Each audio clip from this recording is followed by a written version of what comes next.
Welcome to Waterfall Crochet. I'm going to be demonstrating how to work the waterfall crochet stitch over single crochet rows.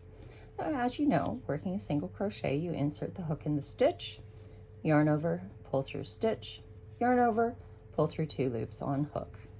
And we want to achieve that same row height while we work the waterfall crochet stitch. So this first stitch will be worked over 2 rows and into stitch. So we have 3 stitches here and 3 chains here. So we insert the hook into the first chain space, and now we have one loop per row. And then we insert the hook into the stitch. Now when working waterfall crochet, your piece is going to be reversible. While working the piece, the front is going to be what's facing you and the back will be the other side. So I like to turn to the back to work the stitch off the hook. So we yarn over and we pull through that stitch. Then we yarn over, we pull through the 2 loops on hook and the chain space, yarn over, pull through 2 loops on hook, and there we have our first waterfall over 2 rows and into stitch worked over single crochet rows. So again, we insert hook into the space, yarn over, pull through, insert hook into the stitch, turn to the back, yarn over, pull through the stitch, yarn over, pull through 2 loops on hook and the chain space, yarn over, pull through 2 loops on hook. And so there's our second waterfall over 2 rows into stitch. And so we'll work a third one here. Yarn over, pull through, insert into this stitch, yarn over, pull through the stitch, yarn over, pull through 2 loops and the chain, yarn over and pull through those 2 loops, and there are 3 waterfall over 2 rows and into stitch. So we'll work here 2 single crochets to get over to our next set of chain spaces. So here we're going to be working the waterfall crochet stitch over 3 rows. So there's the row being worked, then this row, and then into the stitch. And again, we have 3 stitches, 3 chains.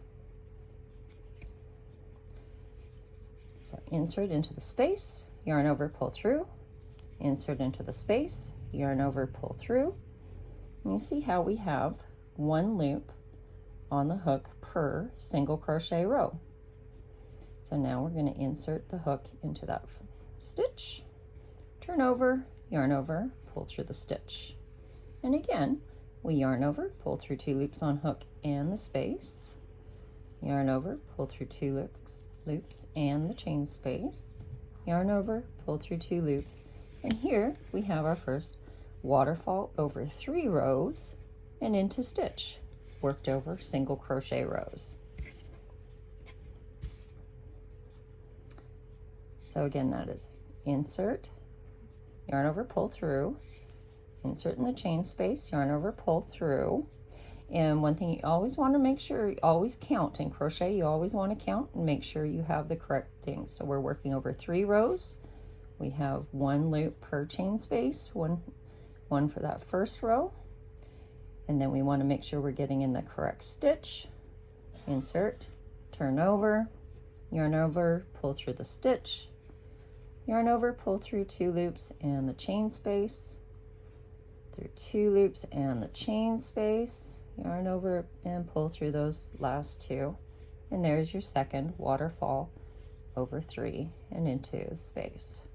And let's get this third one here. So yarn over, pull through, yarn over, pull through, insert in that stitch, turn over, yarn over, pull through, yarn over, pull through 2 and the chain space, through 2 and the chain space, and there are 3 waterfall crochet 3 over 3 rows and into stitch.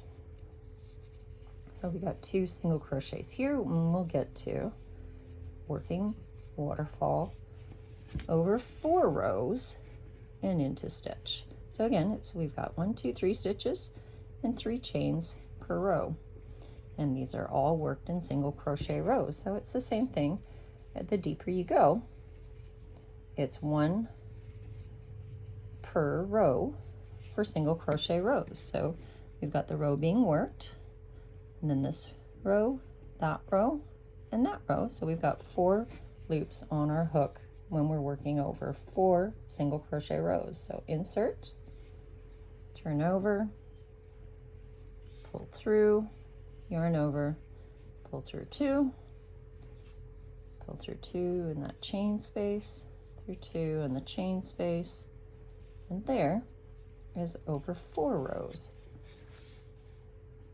So see, we're getting deeper each we go. So waterfall over 2, over 3, and over 4.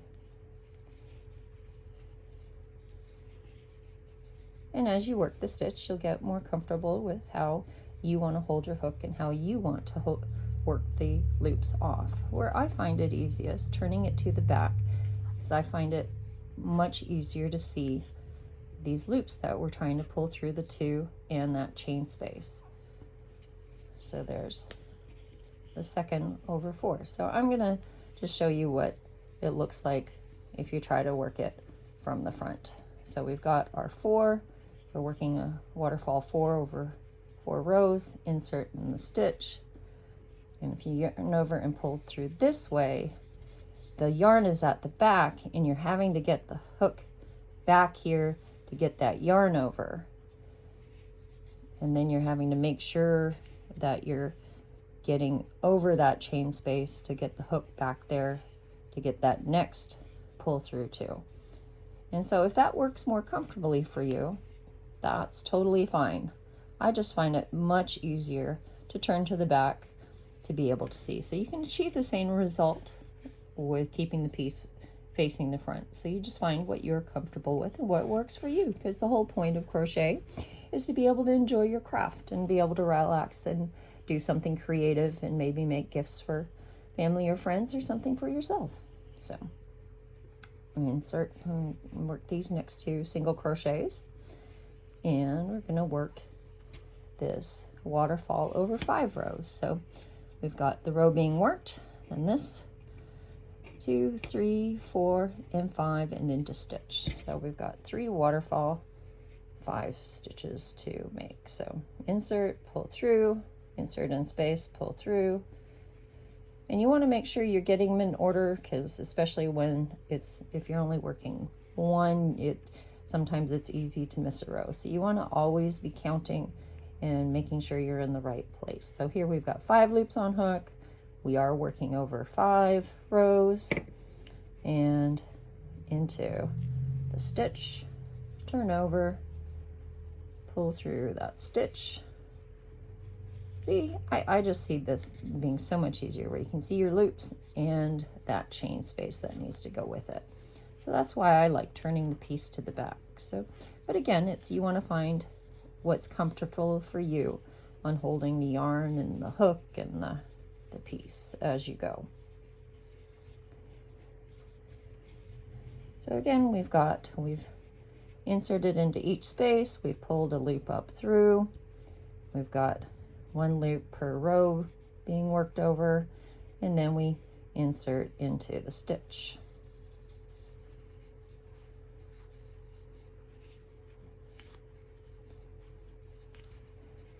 And as you work the longer pieces, you'll get used to how much tension you want to have on your yarn, because you want the look of the piece to look like it's been crocheted in with the rest of the rows.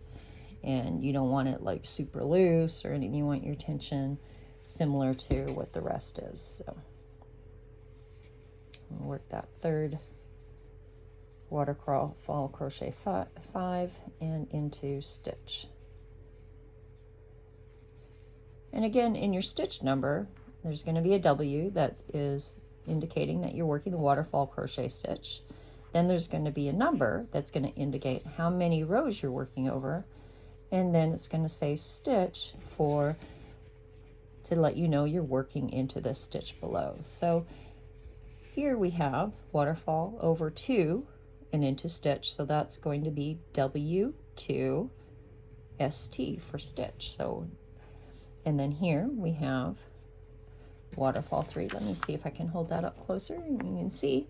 So we've got W2ST, W3ST, W4ST, and W5ST. And these are all worked over single crochet rows.